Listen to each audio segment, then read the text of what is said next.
നമ്മുടെ സമൂഹം അവരെ വേറൊരു കണ്ണിലാണ് കാണുന്നത്. അവരെ ചിന്തിക്കുന്നതും നമ്മളോട് നേരിട്ട് പറഞ്ഞതുമായിട്ടുള്ള കാര്യം എന്ന് വെച്ച് കഴിഞ്ഞാല്, നിങ്ങൾ എന്തോ അറിഞ്ഞുകൊണ്ടോ അറിയാതെയോ എന്തോ തെറ്റ് ചെയ്തത് കൊണ്ടാണോ ഇങ്ങനെയുള്ള ഒരു പാരന്റ് ആയത്.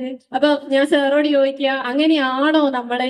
മനുഷ്യന്റെ ഒരു സ്വാഭാവികമായൊരു പ്രത്യേകത ഉണ്ട്, അത് മനുഷ്യരെ വേദനിപ്പിക്കാറുണ്ട്. കുട്ടികളില്ലാത്ത ഒരാളെ കണ്ടാല് മനുഷ്യന്മാർ ആദ്യം ചോദിക്കുക എന്താ? നല്ല തടിയുള്ള ഒരാളെ കണ്ടാൽ ആദ്യം എന്താ ചോദിക്കുക? തടി ഇല്ലാത്ത ഒരാളെ കണ്ടാൽ ആദ്യം എന്താ ചോദിക്കുക?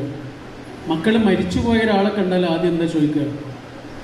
അവരുടെ മുറിവിൽ ഇങ്ങനെ തൊടുക ചെയ്യും. ഒരു മുറിവ് ഉണങ്ങാനുള്ള ഒന്നാമത്തെ മരുന്ന് എന്താ? അതിൽ തൊടാതിരിക്കുക എന്നുള്ള. പക്ഷേ മനുഷ്യര് ആദ്യം ചെയ്യുക ആ മുറിവിൽ തൊടുക എന്നതാണ്. ഒരാളെ വേദനിപ്പിക്കുന്ന രീതിയിൽ വർത്തമാനം പറയുക എന്ന് പറഞ്ഞാൽ കടലിലേക്കൊരു കല്ലെറിയുന്നത് പോലെയാണ്. കടലിലേക്കൊരു കല്ലെറിയുക എന്ന് പറഞ്ഞാൽ എളുപ്പമല്ലേ? പക്ഷെ ആ കല്ല് എത്ര താഴേക്കാണ് പോയത് എന്നോ, ആ കല്ല് എറിഞ്ഞിടത്ത് തന്നെ എത്ര കാലമാണ് ഉണ്ടാവുക എന്നോ ഈ എറിഞ്ഞ ആൾക്ക് അറിയില്ല. അയാൾ വേറെ കല്ലെറിയാൻ പോയിട്ടുണ്ടാവും.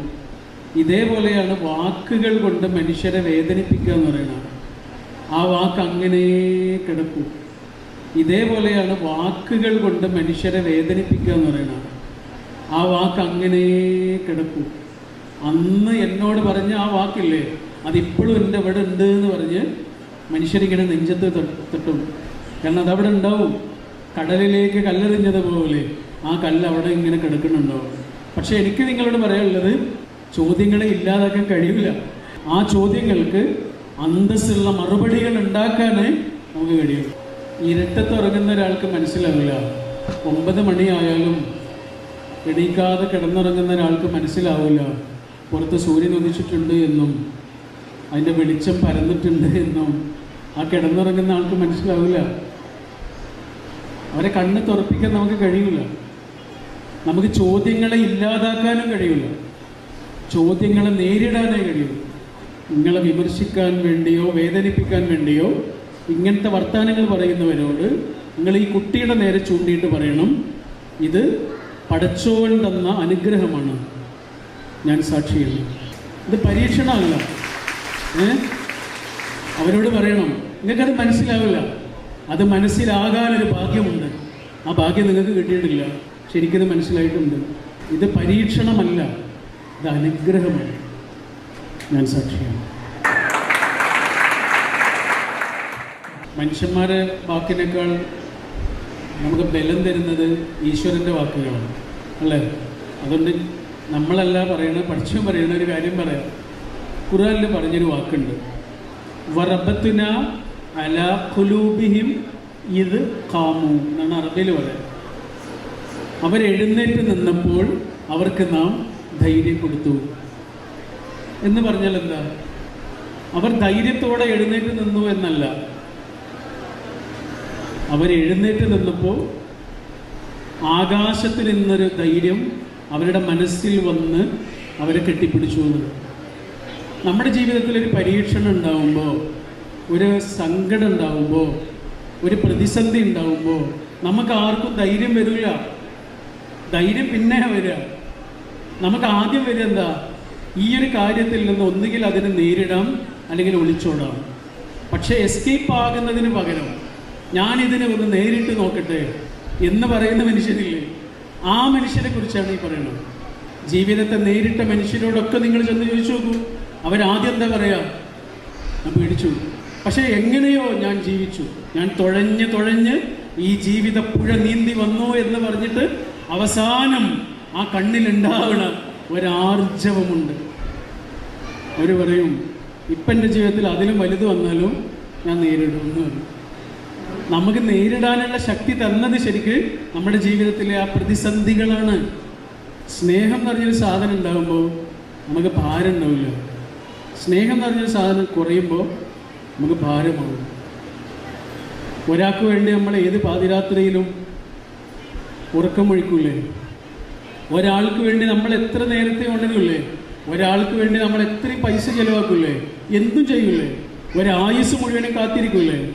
സ്നേഹം ഉണ്ടെങ്കിൽ എപ്പോഴാണോ ആ സ്നേഹം കുറയുന്നത്, അപ്പോൾ വിളിച്ചു പറയാൻ തുടങ്ങും കാത്തിരുന്നതിൻ്റെ കണക്കൊക്കെ. ഇത്ര കാലം ഞാൻ കാത്തിരുന്നില്ലേ എന്ന് പറയും, ഇത്ര ഞാൻ ഉറക്കമൊഴിച്ചില്ലേ എന്ന് പറയും, ഇത്ര ഞാൻ പൈസ ചെലവാക്കിയില്ലേ എന്ന് പറയും, ഇങ്ങനെയൊക്കെ ഞാൻ നിനക്ക് ഉണ്ടാക്കി തന്നില്ലേ എന്ന് പറയും. അതെപ്പോഴാണ് ഒരാൾ പറയാ? സ്നേഹം കുറയുമ്പോഴാണ്. സ്നേഹം ഉണ്ടാകുമ്പോൾ അതിൻ്റെ കണക്ക് ആലോചിക്കുന്നതില്ല. ഞാൻ എന്താണ് ചെയ്തുകൊണ്ടിരിക്കുന്നത് എന്ന് ആലോചിക്കുക പോലുമില്ല. പറഞ്ഞത് ഇതാണ്, നമ്മുടെ ജീവിതത്തിലെ പ്രതിസന്ധികളാണ് ശരിക്കും നമുക്കുള്ള ചിറകുകൾ. പ്രതിസന്ധി ഇല്ലാത്ത നമ്മളെ കുറിച്ച് ആലോചിച്ച് നോക്കൂ. ഇത്ര പവർഫുൾ ആയൊരു മനസ്സുണ്ടാവില്ല ഇതിനകത്ത്, ഉണ്ടാവില്ല. ഇതുപോലെ ഒരു പ്രതിസന്ധിയിൽ അകപ്പെട്ട ഒരാൾ നിങ്ങളടുത്ത് വന്നിട്ട് പറയാണ് ഞാൻ എന്ത് ചെയ്യും എന്ന് ചോദിക്കുമ്പോൾ നിങ്ങൾക്ക് പറഞ്ഞു കൊടുക്കാൻ ഒരു സ്വന്തം സ്റ്റോറി ഉണ്ട് അല്ലേ?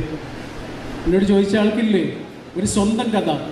വേറെ എവിടെയും പുസ്തകത്തിൽ വായിച്ച കഥയൊന്നുമല്ല, സ്വന്തം കഥ, നിങ്ങൾ അനുഭവിച്ചു പോകുന്ന കഥ, നിങ്ങൾ ഉത്തരം പറഞ്ഞ ചോദ്യങ്ങളുടെ കഥ, നിങ്ങൾ അനുഭവിച്ച പ്രതിസന്ധികളുടെ കഥ, നിങ്ങൾ ആർജിച്ചെടുത്ത ഒരു മനോബലത്തിൻ്റെ മനഃശക്തിയുടെ കഥ ഉണ്ട്.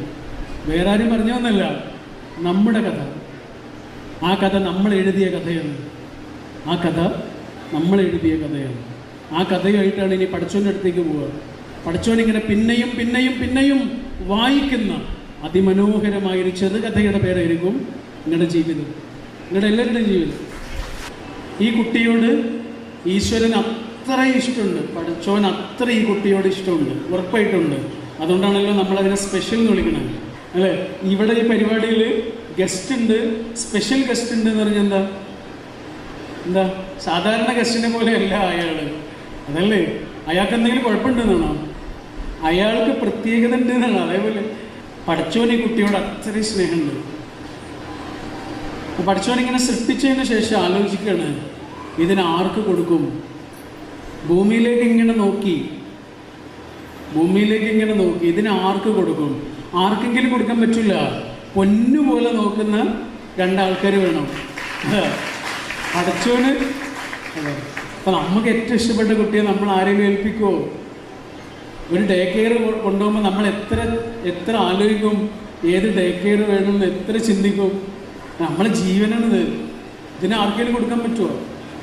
ഇതേപോലെ പടച്ചോൻ്റെ ജീവനായ അത്രയും സ്നേഹമുള്ള കുട്ടിയെ പടച്ചോനിങ്ങനെ ഭൂമിയിൽ ആർക്ക് കൊടുക്കണം എന്നിങ്ങനെ നോക്കണം. അങ്ങനെ ആർക്കെങ്കിലും കൊടുക്കാൻ പറ്റില്ല. നിങ്ങളുടെ അയൽപ്പക്കത്തേക്കൊക്കെ നോക്കിനു കേട്ടോ, നിങ്ങളുടെ അയൽപ്പക്കത്തുള്ളൊരു വീടില്ലേ അവിടേക്കൊക്കെ നോക്കിനു.